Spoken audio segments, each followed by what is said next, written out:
Nagalit si Pangulong Bongbong Marcos matapos madiskubring ghost project ang isang river wall sa Baliwag, Bulacan.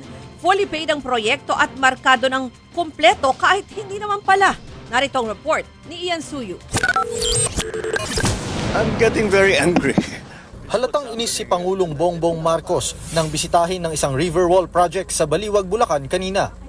Pagdating niya kasi sa lugar, wala siyang nadat ng river wall. May mga nakabaong bakal, pero wala ni isang hollow block ang nakalatag dito. Ito yung river wall project dito sa Baliwag, Bulacan. May kabuuang haba ito na 220 meters at may budget naman na 55 million pesos.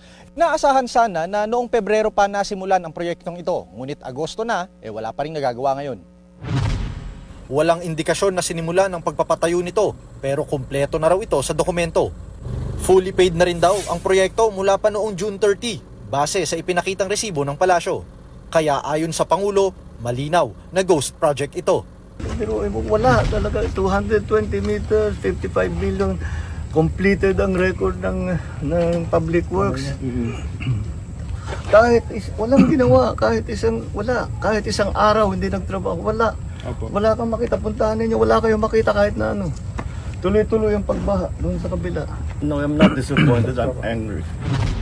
Ayon din sa mga residente ng Barangay Piel, ilang beses nang hindi natutuloy ang control project sa kanilang lugar. Baktaw nga po eh.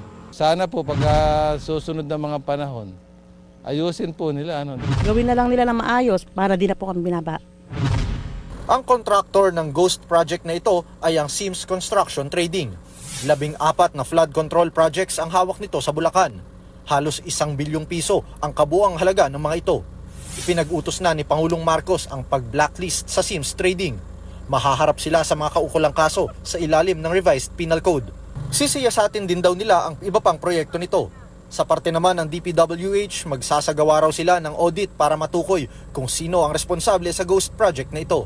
We will have to do yung physical and financial audit and i-document na po namin lahat and whoever has been involved in that particular project, we will file the corresponding cases.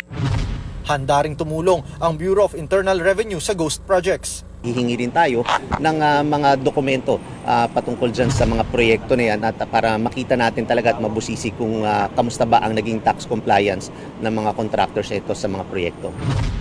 Ang mga mapapatunayang sangkot sa maanumalyang proyekto ay posibleng maharap sa reklamong paglabag sa Anti-Graft and Corruption Practices Act at malversation of public funds. Nagbabalita mula sa Frontline, Ian Suyu, News 5.